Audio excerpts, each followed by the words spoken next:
اور جس شخص کے دل کو ہم نے اپنی یاد میں سے غافل کر دیا ہے اور وہ اپنی خواہش کی پیروی کرتا ہے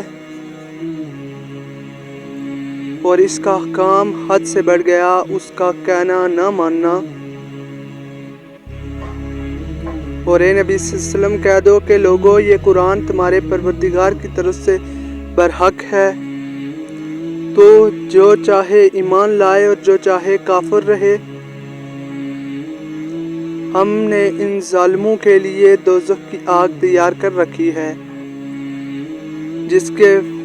فتنات ان کو گھیر رہی ہوں گی، اور اگر فریاد کریں گے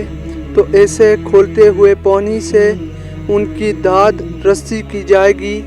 جو پگھلے ہوئے تانبے کی طرح گرم ہوگا، اور جو ان کے چہروں کو بھونا ڈالے گا۔ ان کے پینے کا پانی بھی برا اور آرام گاہ بھی بری۔